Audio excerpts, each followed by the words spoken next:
Yay! Return of the Mac. Yes, it is. Return of the Mac. It's been a little while. I I haven't done this in like 8 months, so it's awkward the first time back on the bike. I I sound horrible. I I haven't been drinking my tea and lemon. It actually sounds kind of deep, like I have a deeper voice. It sounds good. But yeah, January 1st. Uh, let's get back on the bike. Uh, I I I'm doing a lot better than I was last year.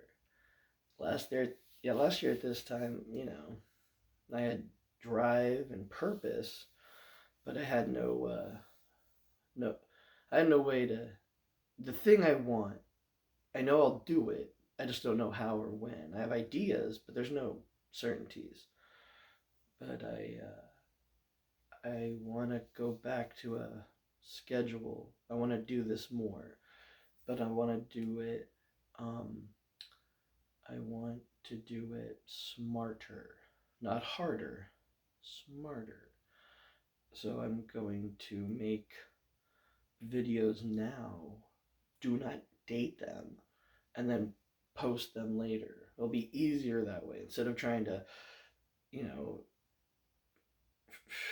um, South Park does 6 days and they make an episode. They Wednesday it comes out, Thursday they're off, and then they're working on it the rest of the week. And that's cool. That's current. That's really good. They've been doing it for years, and I can't. I don't have a team. I can't do that schedule. So I wanna do this again until something happens, until life gets in the way, and then I don't do it, and that's fine. We come back to New Year's every New Year's. We try again. It's a good thing. And what I'm thinking is I will just do like movie, not commentary, but like talk about a movie that is good, and that's like maybe try to do one video a week, one video about movies. I don't know what about the movie. Uh, I'll work on writing scripts. All this is just off cuff. It's all off the top of my head. Every video I've ever done is pretty much that. I had a thought of what I wanted to say, but I don't know what to say till I'm here. I uh, I want uh, I want a better production schedule. I kind of bit off more than I can chew last year when I threw my hat over the wall. Like I threw my hat over and I got to go get it, and then I'll just buy another hat. it it was different, but yeah, I I want to keep doing this, and I think I will. This is recorded today. Like this is being recorded now, and I'll post this as soon as the video's over. I'm thinking it's saying I have 50 minutes to record. I don't want that long. Um, I think I can take 20 minutes to talk about a 2 hour movie. Keep that format. What else? Yeah, it's funny because most YouTube people do everything good for the year and then tell you what they're gonna change next year. I uh, I just keep promising I'll try. it's it's not. The algorithm doesn't like me. it's um yeah. I'm sorry I have a chaotic posting schedule, but I promise I'll improve it. I just don't know when. But it was New Year's Eve last night. I uh, I had a good night. Last New Year's Eve, I was alone recording these videos, and I'm still recording, but I'm not alone. And I feel better. If you look at it from last year to this year, yeah, a lot happened. But the trajectory is right. It's going the right direction, and yeah, New Year's is cool. Everyone was having a good time. I mean, a lot of get home safe. I got you here safe. I'm back on the Uber grind. I I've been doing that, and it's good. It's good here.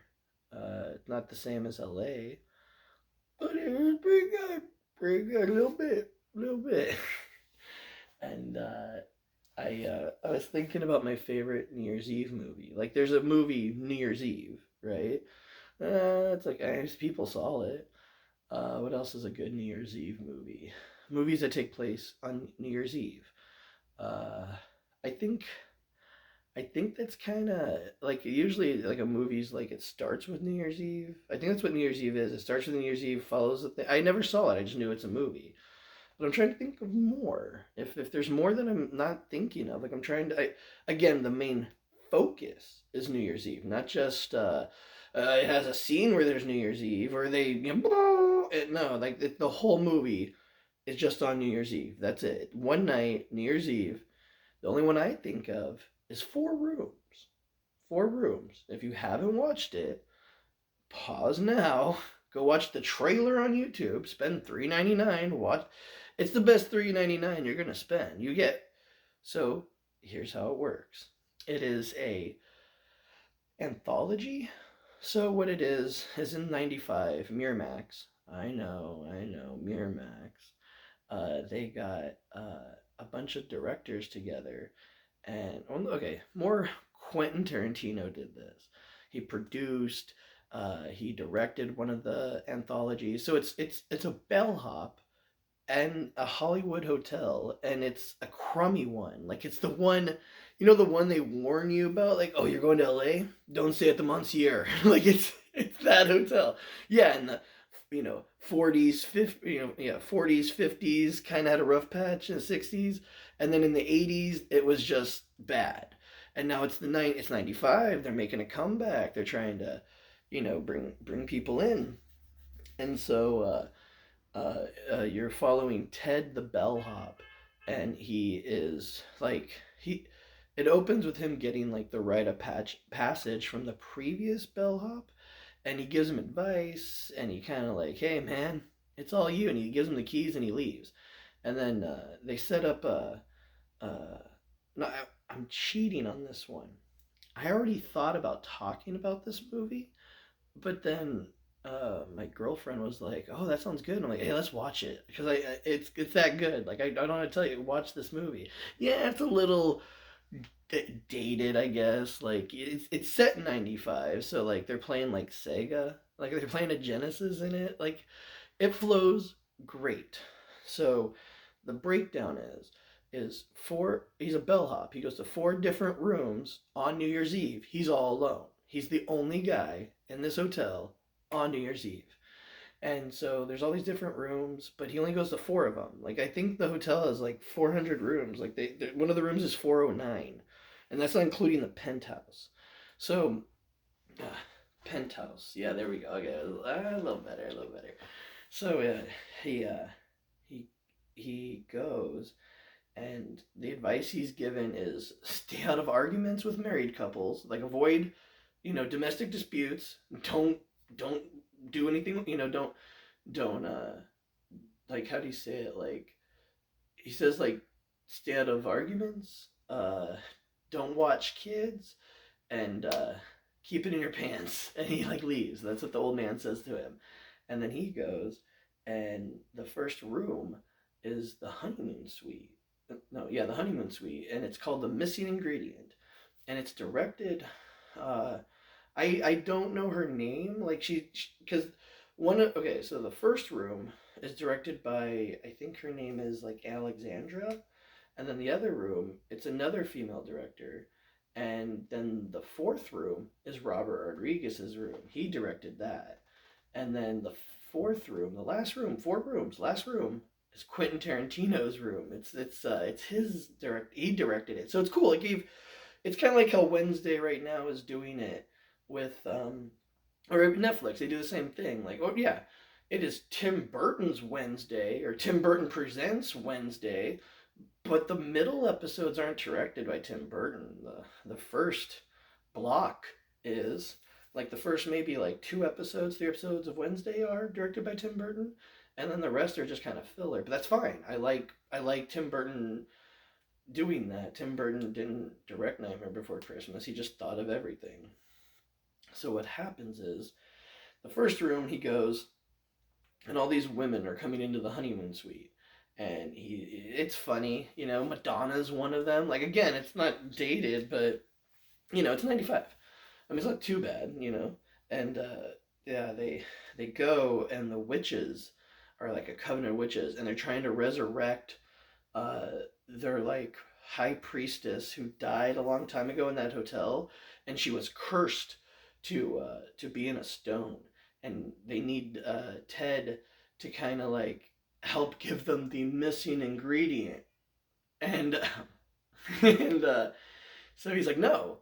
He's like, no, I don't, no. Anyway, he does the right thing. He says no, but in the scenes you watch, you see these witches have power.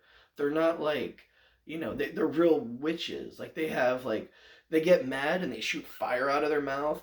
The witch tells him, she wants his she wants his what's the word I'm looking for? Seed. They need a seed. That's the missing ingredient. And so he's like, no, no. And then she like does like she like hypnotizes him, and that's cheating. She's using power. She did the right thing, and then he has to. It's fine. He actually kind of likes her, and they have some fun, and then but they have a time limit. They have to get the missing ingredient before before midnight. So they're trying to hurry up, and then yeah, he leaves, and it's cool. So then the next room, now it's taken out of place. So room one is where you go. Room one is chronologically correct. Room two is actually where room three should be, and room three should be room two. They kind of like mess with time. They don't. It's Quentin, he kind of jumps around a little bit. We've already talked about Pulp Fiction a little bit, but now so now room two, one room calls him and says, "Bring ice." He goes, "What number?"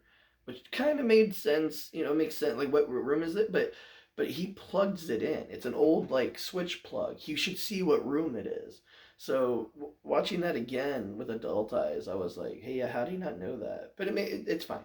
Just you have to have a little disbelief. Something little has to happen that's kind of like, that don't make sense. But then it's better for the story. The Force doesn't make sense, but it helps move along. Lightsabers don't. It's the same idea. So then they're all having a party. It's New Year's Eve. They're on a split screen, and he's like, "Okay, what room?" And the guy's like, "I don't know, what room is this?" And he looks over, and the guy leaves, and there's another guy there in the split screen. He goes, "Is he talking to me?" But how do you hear him on the phone? It's clever. I like it how it's kind of like chaotic. Like I said, it's kind of like all over the place. And so they tell him 409 or 404, 404. So he runs up, and he has the ice. He's ready. He's looking for his tip, and he walks in. It's a dark room. And now he's Ted the Bellhop. That's his name, Ted the Bellhop. That's what he's credited as. And when he opens the door, someone's like, "Hey, Theodore," and he's scared. Like, what? And it's dark. He doesn't know. And when lights come on, there's a woman tied up. There's a man with a gun in his like underwear with like the high socks to his thighs, yeah, or like kneecap. And he's like, "Oh no, oh god." And then he's kind of in a situation he doesn't know how to get out of. He doesn't know what to do, and he's trying to play it cool. And then the guy like kind of like like slaps him with the gun, and he gets knocked out, and then the whole rest of the scene is just weird. It plays out weird. He's trying to be nice. He's trying to he should just leave, but he doesn't want to get shot in the back. Like, he doesn't know, and then it's weird how it plays out. It's kind of like he knows what to do. He doesn't know how to do it. It's a lot of everyone. I know I can make a bunch of money. I just don't know how to do it. I know, it works. You know where your goal is. You just know how to get there. So it makes sense that he's kind of like lost. He has knowledge, not wisdom, and yeah,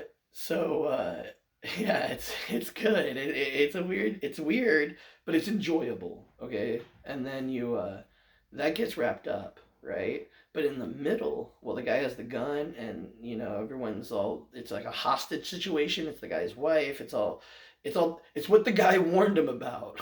He said, "Keep it in your pants." First thing, it's gone. He says, "Don't mess with domestic violence or marital disputes." And now he's in the middle. Like the thing he was warned about happened. It did it. And then, so eventually, yes, they're all about 20 minutes or so, and then they go and he gets out of there. Everything's good, and then the next room, right? But that takes place here, like so. It's 1, 3, 2, 4 chronologically, and so he goes, and it's called the Misbehaviors, and this is Robert Rodriguez's. So this is pre-Spy Kids. I think Spy Kids came out the next year, or like 2 years later. And so what it is there's Antonio Banderas just being the toughest, roughest man, but he's like a gangster. He's like I don't explain. Like he's the guy you don't want to cross. You don't want to mess with this guy, dude.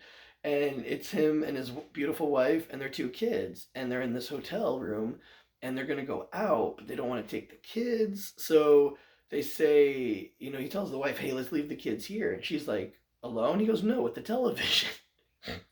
And the kids stay, and then the dad leaves, and they try to like mess around. And he opens the door, and there's like close-ups of him, like, "Don't." Oh yeah, I gotta find the camera. We're over here. How's it over there? It's right there. It like zooms in on him, and it's like a cool like shot, and he's like, "Don't misbehave, be good." Like it's funny. It's like it's like the angles, everything. It's good, and the whole time. So with that, yeah, the bellhop comes in, and Ted comes in, and he goes, "Hey, would you watch my kid?" He goes, "You want to make $500?" He said, "Sure." And then he said, "How about 3?" "Okay."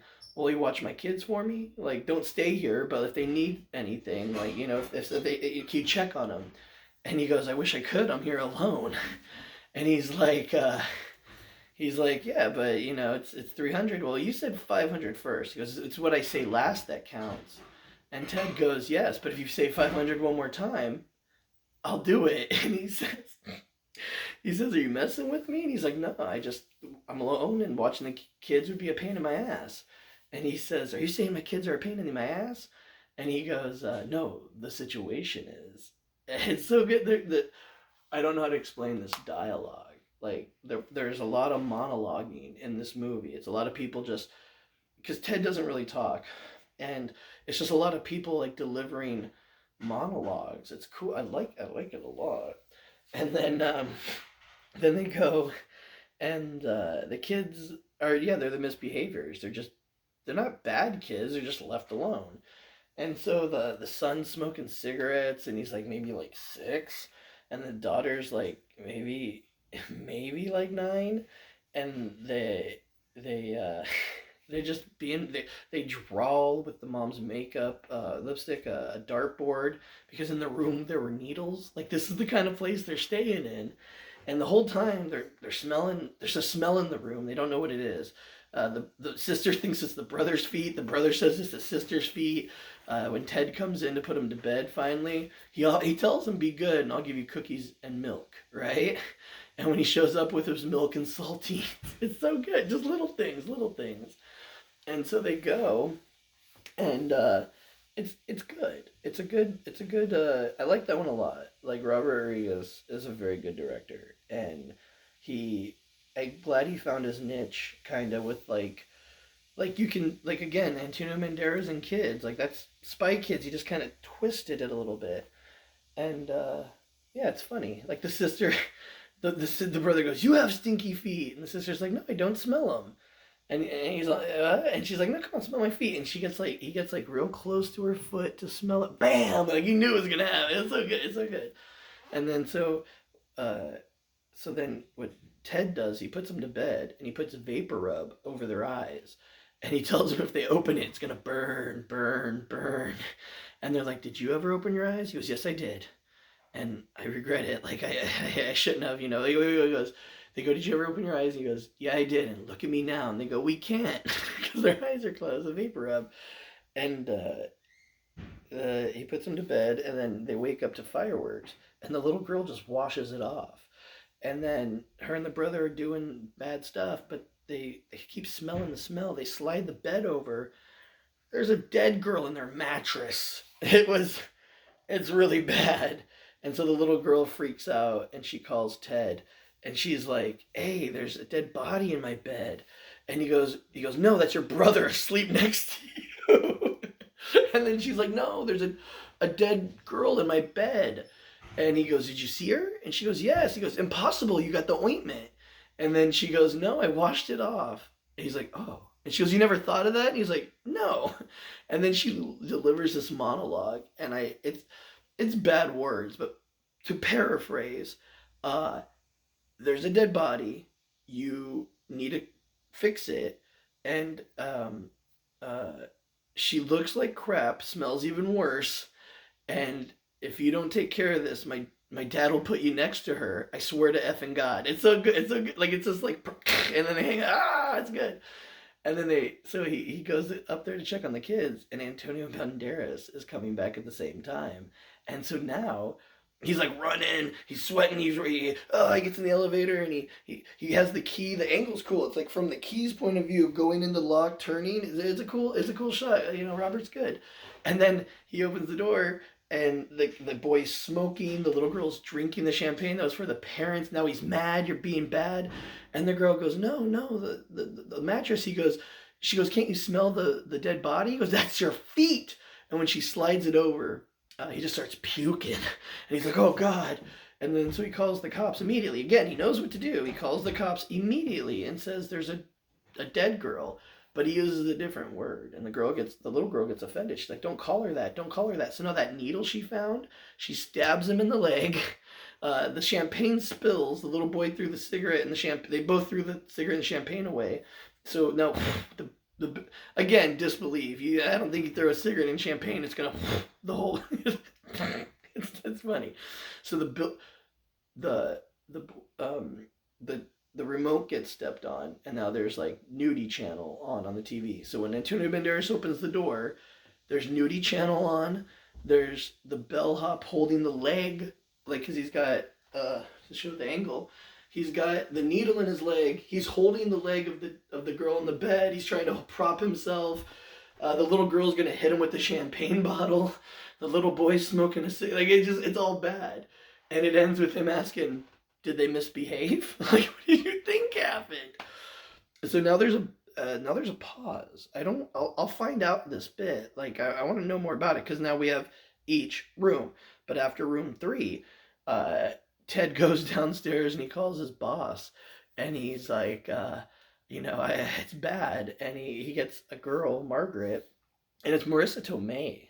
Like, it's Aunt May, bro. This is good. I think Marissa Tomei is Aunt May. I want to say it is. I'll double check. I just saw a couple of the Spider-Man. I don't, but I'm pretty sure it's Marissa Tomei. If I'm wrong, put it in the comments. And so he goes and he calls her. But this is weird. This isn't a room. So who directed this? That's what I want to know. Like, who directed this bit? Because after this, like, 10-minute 50, it's like a filler scene, so it flowed better, I guess. But then it goes into Quentin's. He has the last room. So he's talking to Margaret, and he's like, "Where's Betty? It's her place." And she's like, "Hey, you sound upset." And then they're all like, it's New Year's Eve. It's probably like, it's after midnight, and they're all kind of like, done. And so she's asking him what's going on. He's trying to explain it to her, but then she has all these questions that don't make sense. Like, when he talks about being in the room, there was a gun in his face. She's like, "What kind of gun was it?" And he goes, "I don't know, a big one." And she's like, "Was it a this or that?" He goes, "I don't know if it was a 1038 or a 1092. I don't know. It was big and it was in my face." And she's like, "Well, there's a difference between like this and I don't care." And then he gets upset and he gets Betty on the line. And Betty's like, it's her place. When she's like half asleep on the floor, she answers it. Like, what's going on, Ted? And he goes, hey, Betty. And she's like, what the? Yeah, she goes, what's the problem, Ted? And he, best monologue of my life. He goes, oh, it's just him talking. And he says, problem? No, I don't have a problem. I got problems, plural. I got, like, currently, I have this big, scary gangster dude poking his finger in my chest. I got rooms set ablaze. I got like stuck with a needle from God knows where, infecting me with God knows what. And then I got it, like, I got this, that, and he goes, and then there's me. All this happened. There's rooms set ablaze. All this stuff's going on, and then there's me walking out the door. Buenos noches. And then she hears it, and it's the penthouse suite. And she's like, whoa. She's like, Ted, is that the penthouse? And he's like, yeah, but I'm leaving. And she's like, no.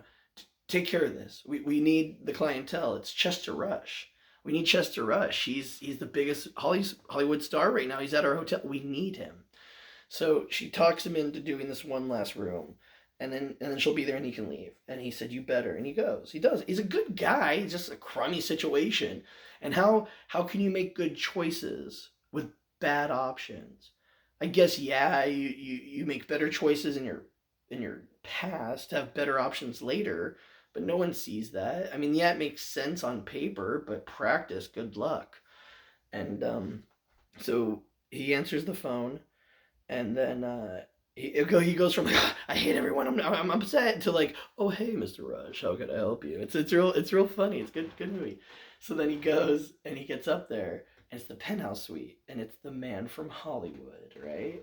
And he gets up there. He's got a little cart. He's wheeling all the things they wanted, and then it's really good. Even if you just only watch that room, it's good, and that's where I'll leave it. I'm not gonna tell you what Quentin's room is. I told you all the others. I won't tell you Quentin's room. Go watch it after this. Just go watch that scene. It's probably on YouTube. I don't know. Just go watch it. It's really good, and I like it a lot. And I look up to Quentin. I do. I personally take the art out of the artist, or take the artist, separate the art from the artist. Okay, his movies are good, and he's only got a couple left. And this is like the second Quentin Tarantino movie I talked about. I talked about Pulp Fiction. But maybe I'll do that like a theme. Maybe like I'll put a bunch of directors in a hat. All right, we got this guy. Let's talk about him, and I'll do a series of that. I'll just talk about all their movies. I can go forever with Scorsese. I just showed my girlfriend Goodfellas, and it came out the year she was born. Why would she watch it? It was already like 20 years old when she was 20 to watch it. Like when she was 18 to watch it, or 17, because I think it's a hard R. So I mean, like, I don't know if in the 90s, or like I don't know if in 2005, like they were watching Goodfellas, but I showed it to her and she liked it. And then for like a whole week I was like, yeah, a little bit. You offended him a little. I was doing De Niro. I was doing Pesci. Oh, I'm a clown. I amuse you. I was doing all the monologues. She loved it. And then logically, the next movie we watched was Casino. We had to keep the story going, and it's good. It's good. So yes, Four Rooms is a movie about New Year's Eve, and it's really, really good. If there's another one that I'm missing, go ahead and put it in the comments. I doubt that 18 of you that watch these videos will, but do it. So now I said 20 minutes, and we're at 29. So we'll end at 30. We have a countdown. I see it happening. Yeah, just let's see how long I do this now. Like I started it last year, and I stopped when life got in the way, and I'll just continue to do that. I'll do this until, not that I can't, but I just, you know what I mean? I'll do it smarter, so I'll fit it in. So there's no reason I can think of now unless something blindsides me, Yeah, broke my leg. I'm talking about movies and the couch now. No more standing, just sitting and talking. But I'll I'll end it here, and I'll I don't know. See you guys in like a week, or you'll see me in a week. Yeah. Let's take care of this now. Press it. This. I am in a different camera mode. I don't know what I'm doing. Again, everyone, I'm not cutting this either. I got to figure this out. How do we do this? That's no.